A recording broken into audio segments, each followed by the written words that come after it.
Kugira ngo rero munyemerere tugaruke kuri izi breaking news ni amakuru atandukanye ngiye kuba nkugezaho nk'ubwo ngubwo birumvikana ni amakuru akomeje kugenda agarukaho cyane ku mbuga nkoranyambaga ndetse no mu bitangazamakuru aho ubutegetsi bwa Sebarundi aho ni mu gihugu cy'abaturanyi cy'u Burundi burigamba ko ngo bufunze umusirikare wo mu ngabo z'igihugu cy'u Rwanda RDF. Ibyo turaza kuba tubigarukaho muri iyi nkuru yacu. Ntabwo ari ayo makuru gusa nza kukubwira, ahubwo ndakubwira n'aya makuru ashimishije aho abanyarwanda bari barafashwe bugwate n'umutwe w'abajenosideri wa FDLR n'abanyarwanda 314. Aba rero batashye ku bushake bwabo hano mu gihugu cy'u Rwanda. Ayo makuru nayo ndaza kuyakugezaho rwose neza cyane 5 kuri 5. Ndaza no kwerekeza gato cyane muri Kivu y'Amajyepfo, mubwire ko AFC M23 yashimangiye imiyoborere mishya muri Kivu y'Amajyepfo. Nakomeje kubibona mu mashusho atandukanye bicicikana ubwo abayobozi bo muri Kivu y'Amajyepfo bari kumwe n'abasirikare benshi bazenguka mu baturage. Ibyo rero nabyo ndaza kukubwira uko cyari byagenze. Birumvikana ko ngomba guhera kuri iyi nkuru ishimishije ivuga ko u Rwanda kuri uyu wa gatatu tariki ya 24 Nzeri rwakiriye imiryango 101 igizwe n'abantu 314 babaga muri Repubulika Iharanira Demokarasi ya Kongo ni nyuma yo gutahuka ku bushake. Aba bantu ubwo binjiraga mu gihugu cy'u Rwanda banyuze ku mupaka munini uhuza Repubulika Iharanira Demokarasi ya Kongo n'igihugu cy'u Rwanda bakiriwe n'umuyobozi w'akarere ka Rubavu Murindwa Prosperi wabasezeranyije ko hari imishinga myinshi y'iterambere ibategereje ni mu rwego rwo gufatanya n'abandi batuye igihugu cy'u Rwanda gukomeza kubaka urwababyaye.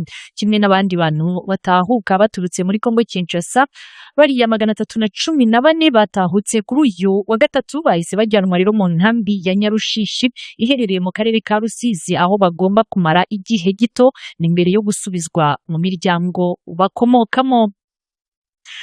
Minisitiri ushinzwe ibikorwa by'ubutabazi yabinyujije ku rubuga rwa X yatangaje ko bariya batahutse bagomba guhabwa ubufasha butandukanye harimo nko gufasha abana babo gutangira kwiga hano mu gihugu cy'u Rwanda, ubwisungane mu kwivuza ndetse n'izindi serivisi zibateza imbere, dore ko twavuga ko bavuye inyuma y'isi ariko kandi bakaba bagomba gufatanya n'abandi cyangwa se kugira ngo bakore cyane basange aho abandi bageze mu iterambere. Iyi minisiteri kandi yanavuze ko guverinoma y'igihugu cy'u Rwanda yifatanyije n'ishami ry'umuryango w'abibumbye ryita ku mpunzi UNHCR bagomba gufasha abaturutse muri Repubulika Iharanira Demokarasi ya Kongo cyangwa se abo batahutse gusubira mu buzima busanzwe no kubafasha kubaka ubuzima bwabo mu buryo butanga icyizere kandi bikajyana n'icyubahiro cyose. Hanyuma rero reka nerekeze gato mu gihugu cy'abaturanyi cy'u Burundi. Ni igisirikare cy'icyo gihugu FDNB kiravuga ko hari umusirikare wo mu ngabo z'u Rwanda RDF waraye afunzwe na polisi ya kiriya gihugu ni nyuma ngo yo gufatirwa ku butaka bwabo. FDNB ni mu itangazo yasohoye kuri uyu wa gatatu tariki ya 24 Nzeri Rwanda Updates yanaboneye kopi yavuze ko uwo musirikare witwa Serija Sadiki Emmanuel we yafatiwe muri komini Busoni ho mu ntara ya Butanyerera ni muri Kirundo ya kera ku isaha y'isa 6 z'ijoro. Yavuze kandi ko uwo musirikare gasanzwe ari umushoferi yambutse umupaka w'u Rwanda n'u Burundi aciye mu nzira ibangikanye n'umuhanda RN14 y'umupaka wa Gasenyi Nemba, hanyuma ngaza gufatwa na polisi yo muri icyo gihugu. Kuri uwo mupaka ni muri metero zigera kuri 700 zose yari amaze kurenga ko ayerekeza mu gice cy'u Burundi. Igisirikare cy'u Burundi kikavuga ko mu bisobanuro umusirikare yatanze ngo yavuze ko yaragiye mu kabari kari hafi aho ngaho ikigo cya gisirikare cya Gako biza kurangira ngabuze inzira. We yagerageje kandi guhunga ariko biba iby'ubusa ngo abasirikare bo mu gipolisi cyangwa se abapolisi bo mu ngabo z'u Burundi bamurusha imbaraga baza guhita bamufata. FDNB biravuga ko Sergeant Sadiki kuri ubu ngubu ngari kuri polisi ya Kirundo ni mu gihe ngo agitegerejwe iperereza. Icyakora cyo igisirikare cy'igihugu cy'u Rwanda cyangwa se n'abandi bose bavugira ingabo z'u Rwanda nta numwe uragira icyo avuga kuri iri tangazo ry'igisirikare cy'u Burundi. Rwanda Updates ikaza gukomeza gutegereza ndetse no gushakisha amakuru mu rwego rwo kuza kubagezaho inkuru iza kugaragaza uruhande rwa RDF.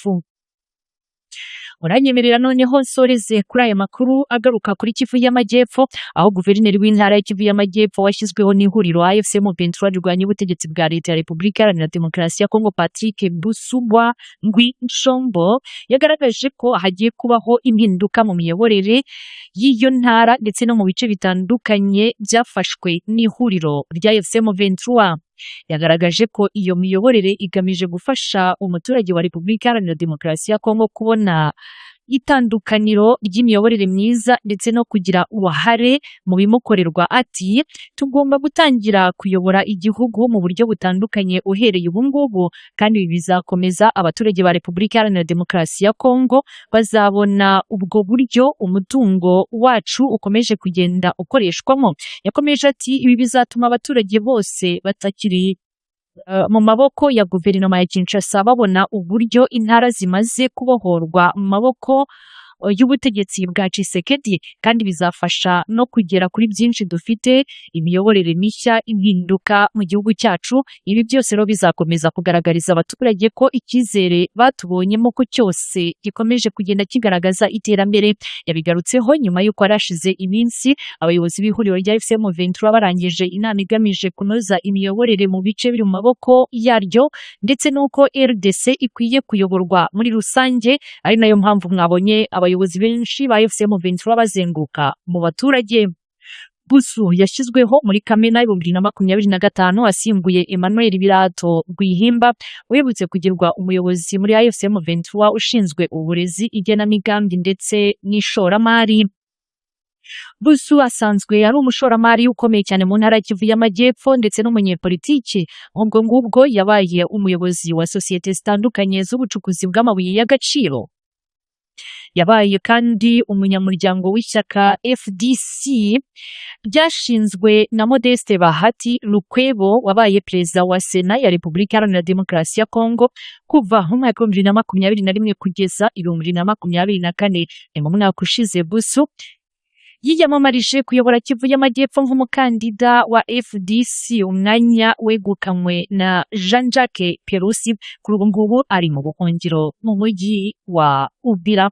Korera uko byifashe, ubutegetsi bwo kwa Sebarundi bukomeje kwivuga mu matangazo basohoye bakoresheje urubuga rwa X, bavuga ko bafashe umusirikare wo mu ngabo z'igihugu cy'u Rwanda ndetse ngo ntabwo bashobora kumurekura ni mu gihe iperereza ridakomeje. Ariko kandi aya makuru turaza kuyemeza 100% ari uko igisirikare cy'u Rwanda RDF nacyo gisohoye itangazo rivuga ku bijyanye n'uyu musirikare, koko abasirikare b'u Burundi bavuga ko bataye muri yombi. Mukomeze mugire ibihe byiza na amakuru atandukanye dukomeza kugenda tubanamo 5 kuri 5 nk'ibisanzwe uyu munsi wose cyangwa se muri uyu mugoroba wose.